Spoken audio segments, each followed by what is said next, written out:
సింగరేణి తెలంగాణ సంపదని ప్రైవేటీకరణ చేసేందుకు కేంద్ర రాష్ట్ర ప్రభుత్వాలు కుట్రలు చేస్తున్నాయని వామపక్ష పార్టీల నేతలు అన్నారు.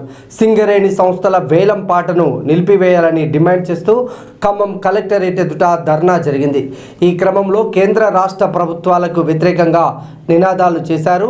సింగరేణిని ప్రైవేటు పరం కాకుండా చేస్తామని చెప్పిన కాంగ్రెస్ అధికారంలోకి వచ్చాక మాట మార్చి వేలం పాటకు అనుకూలంగా వ్యవహరిస్తుందని వారు విమర్శించారు.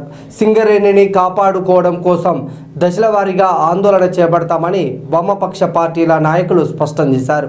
కేంద్రంలో మోడీ సర్కారు, రాష్ట్రంలో ఉన్నటువంటి కాంగ్రెస్ రెండు కలిసి సింగరేణిలో ఉన్నటువంటి బొగ్గు గనులు వేలం వేస్తూ ఉన్నది. చాలా అన్యాయమైనది, దుర్మార్గమైనది. ఈ సింగరేణి బొగ్గు గనులు తెలంగాణ సంపద, తెలంగాణ ప్రజల సంపద. అనేక దశాబ్దాలుగా, అనేక వందల సంవత్సరాలుగా సింగరేణి సంస్థ ఈ ప్రాంతంలో బొగ్గు తీసుకొచ్చి ఉద్యోగ అవకాశాలు, ఉపాధి అవకాశాలు, వ్యాపార అవకాశాలు కల్పించింది. అటువంటి సింగరేణి సంస్థను నిర్వీర్యం చేయడం కోసం కేంద్ర రాష్ట్ర ప్రభుత్వాలు కలిసి ఉమ్మడిగా మొత్తం బొగ్గు బ్లాక్లను అన్వేస్తున్నారు. ఇది చాలా అన్యాయమైన విషయం, దుర్మార్గమైన విషయం. ఈ అంశం మీద ఇవాళ రాష్ట్ర వ్యాప్తంగా అన్ని కలెక్టరేట్ల ముందు పెద్ద ఎత్తున ఆందోళన చేస్తూ ఉన్నాం. ఈ ఆందోళన రాష్ట్ర ముఖ్యమంత్రి గారు సూటిగా అడుగుతున్నాం. మీరు పిసిసి అధ్యక్షులుగా ఉన్నప్పుడు సింగరేణి ప్రైవేటీకరణకు వ్యతిరేకంగా ఉద్యమం చేశారు, పెద్ద ఎత్తున పోరాటం చేశారు. ముఖ్యమంత్రిగా ఎన్నికైన తర్వాత ఈ విషయంలో సన్నీరుగా వ్యవహరిస్తున్నారు. ఇది సరైనది కాదు.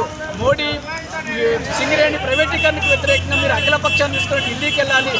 వామపక్షాలు, ప్రజా సంఘాలు అందరినీ పెద్ద ఎత్తున కలుపుకొని ధర్నాలు కొనసాగించాలని మేము కోరుతా ఉన్నాం. ఏది ఏమైనా బొగ్గు గనులు ప్రైవేటీకరించడం అంటే తెలంగాణ సంపదను ప్రైవేట్ శక్తులకు అప్పచెప్తాం. ఈ చర్య విధానాల నుంచి ఈ సందర్భంగా డిమాండ్ చేస్తున్నాం. లేకుంటే రాబోయే రోజుల్లో పెద్ద ఎత్తున అఖిల పక్షం ఆధ్వర్యంలో పెద్ద ఎత్తున ఉద్యమాలు కొనసాగిస్తామని చెప్పి